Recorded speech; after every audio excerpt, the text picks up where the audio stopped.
नमस्कार। दिल्ली मेट्रो की magenta line पर देश की पहली ड्राइवरलेस मेट्रो और एयरपोर्ट एक्सप्रेस लाइन पर नेशनल कॉमन मोबिलिटी कार्ड सेवाओं के शुभारंभ के लिए आयोजित इस ऐतिहासिक कार्यक्रम में उपस्थित माननीय प्रधानमंत्री जी, माननीय मुख्यमंत्री दिल्ली सरकार, माननीय केंद्रीय मंत्री आवासन और शहरी कार्य मंत्रालय, सचिव आवासन व शहरी कार्य मंत्रालय तथा अध्यक्ष दिल्ली मेट्रो रेल कॉरपोरेशन, इस वेबकास्ट के जरिए दिल्ली एनसीआर और देश के कोने कोने से जुड़े तमाम साथियों का हार्दिक अभिनंदन। तत्कालीन प्रधानमंत्री श्रद्धेय अटल बिहारी वाजपेयी ने वर्ष 2002 में दिल्ली मेट्रो के रूप में विश्व स्तरीय आधुनिक शहरी परिवहन के एक नए युग की आधारशिला रखी थी। आज देश प्रधानमंत्री नरेंद्र मोदी जी की विजनरी लीडरशिप में जन जन की आकांक्षाओं को पूरा करने और नए और आत्मनिर्भर भारत के निर्माण के पथ पर दृढ़ संकल्प के साथ अग्रसर है। पूरे देश में जिस स्पीड और स्केल पर मेट्रो नेटवर्क पर काम हुआ, वही सरकार की पहचान और प्रतिबद्धता दोनों को दर्शाता है। वर्ष 2014 में जहां देश भर में मात्र 248 किलोमीटर मेट्रो का ही परिचालन किया जा रहा था, वहीं आज देश के 18 शहरों में 702 किलोमीटर का विशाल नेटवर्क खड़ा हो चुका है, जिसका लाभ प्रतिदिन लगभग 85 लाख से अधिक यात्रियों को मिल रहा है। यही नहीं, आज 27 शहरों में 1016 किलोमीटर नेटवर्क का निर्माण कार्य भी प्रगति पर है। इन 6.5 सालों में देश में आधुनिक तकनीकी के विकास व स्वावलंबन, मानव संसाधनों के कौशल विकास तथा मेक इन इंडिया मैन्युफैक्चरिंग को नई दिशा मिली है। अब मेट्रो के कोच देश में डिजाइन व मैन्युफैक्चर ही नहीं हो रहे, बल्कि निर्यात भी हो रहे हैं। इन प्रयासों से मेट्रो कोच के निर्माण की लागत 12 करोड़ से घटकर 8 करोड़ रह गई है। Signalling, rolling stock, design, NCMC card, platform screen door जैसे क्षेत्रों में भारत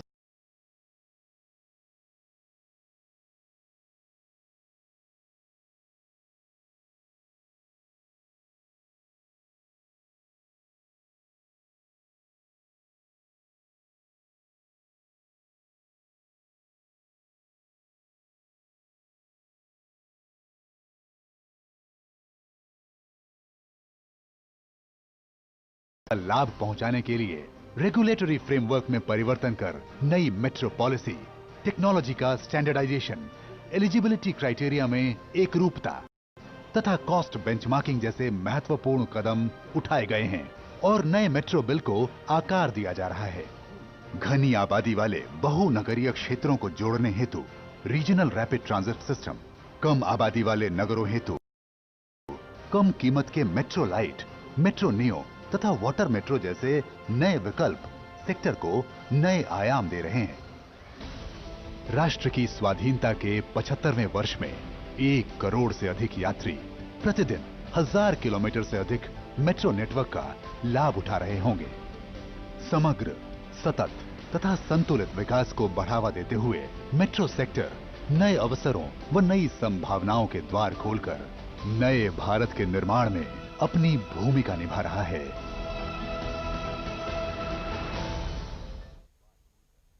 केंद्रीय आवासन और शहरी कार्य मंत्रालय भारत सरकार के सौजन्य से देश भर की मेट्रो ने पिछले 6.5 सालों में अभूतपूर्व विकास किया है। दिल्ली मेट्रो में ड्राइवरलेस मेट्रो की शुरुआत इसी कड़ी में एक और महत्वपूर्ण कदम है। आइए ड्राइवरलेस मेट्रो की विशेषताओं पर एक शॉर्ट फिल्म देखते हैं। आज दिल्ली मेट्रो दुनिया के उस 7% प्रतिष्ठित मेट्रो नेटवर्क की श्रेणी में शामिल होने जा रही है, जहां बगैर ड्राइवर के ट्रेनें संचालित हो रही हैं।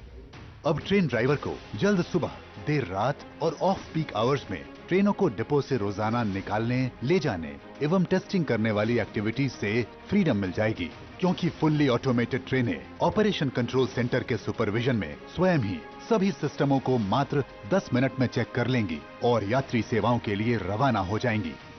तकनीकी रूप से एडवांस्ड इन ट्रेनों में अब ह्यूमन एरर की गुंजाइश भी नहीं रहेगी। अत्याधुनिक टेक्नोलॉजी से लैस ये ट्रेनें पहले से ज्यादा विश्वसनीय, नियमित, सुरक्षित और सुगम यात्रा का अनुभव कराएंगी और जून 2021 तक 57 किलोमीटर लंबी पिंक लाइन पर भी दौड़ने लगेंगी। आज इन फुल्ली ऑटोमेटेड चालक रहित ट्रेन सेवाओं का दिल्ली मेट्रो की 37 किलोमीटर लंबी मेजेंटा लाइन पर माननीय प्रधानमंत्री के कर कमलों द्वारा होने जा रहा है शुभारंभ। वो ऐतिहासिक घड़ी जिसका हम सब बेसब्री से इंतजार कर रहे हैं। मैं पूरे आदर पूर्वक अनुरोध करूंगा माननीय प्रधानमंत्री श्री नरेंद्र मोदी जी से कि वो वीडियो कॉन्फ्रेंसिंग के जरिए फ्लैग का अनावरण करते हुए देश की प्रथम चालक रहित मेट्रो ट्रेन सेवा का शुभारंभ करें।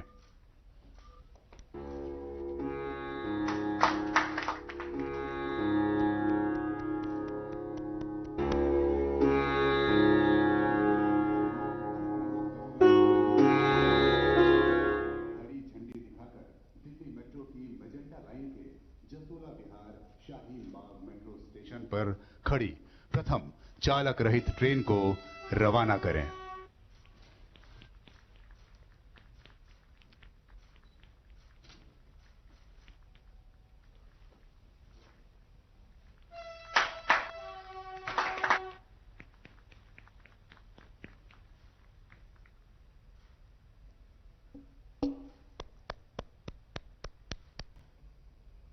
मुझे आज से लगभग 3 साल पहले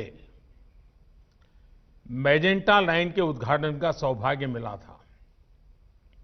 आज फिर इसी रूट पर देश की पहली पूरी तरह से ऑटोमेटेड मेट्रो, जिसको हम बोलचाल की भाषा में ड्राइवरलेस मेट्रो भी कहते हैं, इसका उद्घाटन करने का अवसर मिला। ये दिखाता है कि भारत कितनी तेजी से स्मार्ट सिस्टम की तरफ आगे बढ़ रहा है। आज नेशनल कॉमन मोबिलिटी कार्ड, इससे भी दिल्ली मेट्रो जुड़ रही है। पिछले साल अहमदाबाद से इसकी शुरुआत हुई थी। आज इसका विस्तार दिल्ली मेट्रो की एयरपोर्ट एक्सप्रेस लाइन में हो रहा है। आज का यह आयोजन अर्बन डेवलपमेंट को अर्बन रेडी और फ्यूचर रेडी करने का प्रयास है। साथियों, भविष्य की जरूरतों के लिए देश को आज तैयार करना, आज काम करना, ये गवर्नेंस का अहम दायित्व है। लेकिन कुछ दशक पहले जब शहरीकरण, अर्बनाइजेशन का असर और अर्बनाइजेशन का भविष्य दोनों ही बिल्कुल साफ था, उस समय एक अलग ही रवैया देश ने देखा। भविष्य की जरूरतों को लेकर उतना ध्यान नहीं था, आधे अधूरे मन से काम होता था, भ्रम की स्थिति बनी रहती थी। उस समय तेजी से शहरीकरण हो रहा है, लेकिन इसके आफ्टर इफेक्ट से निपटने के लिए हमारे शहरों को उतनी तेजी से तैयार नहीं किया गया। परिणाम ये हुआ कि देश के बहुत से हिस्सों में शहरी इंफ्रास्ट्रक्चर की मांग और पूर्ति में बहुत ज्यादा अंतर आ गया। साथियों, इस सोच से अलग आधुनिक सोच ये कहती है, शहरीकरण को चुनौती न मानकर एक अवसर की तरह इस्तेमाल किया जाए। एक ऐसा अवसर जिसमें हम देश में बेहतर इंफ्रास्ट्रक्चर बना सकते हैं, एक ऐसा अवसर जिसमें हम ईज ऑफ लिविंग बढ़ा सकते हैं। सोच का ये अंतर शहरीकरण के हर आयाम में दिखता है। देश में मेट्रो रेल का निर्माण भी इसका एक उदाहरण है। दिल्ली में ही मेट्रो की चर्चा बरसों तक चली, लेकिन पहली मेट्रो चली अटल जी के प्रयासों से। यहां तो मेट्रो सर्विस के इतने एक्सपर्ट्स इस कार्यक्रम में जुड़े हैं, वो भी इसे भलीभांति जानते हैं कि मेट्रो निर्माण की क्या स्थिति थी। साथियों, साल 2014 में जब हमारी सरकार बनी, उस समय सिर्फ 5 शहरों में मेट्रो रेल थी।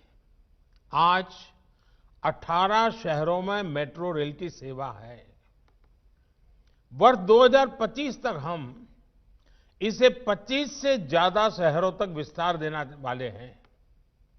साल 2014 में देश में सिर्फ 248 kilometre 248 kilometre metro line operation थी।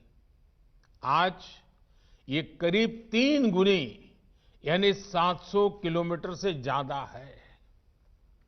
वर्ष 2025 तक हम इसका विस्तार 1700 किलोमीटर 1700 किलोमीटर तक करने का प्रयास कर रहे हैं। साल 2014 में मेट्रो पर सवारी करने वालों की संख्या 17 लाख प्रतिदिन थी। अब ये संख्या 5 गुना बढ़ गई है। अब 85 लाख लोग हर दिन मेट्रो से सवारी करते हैं।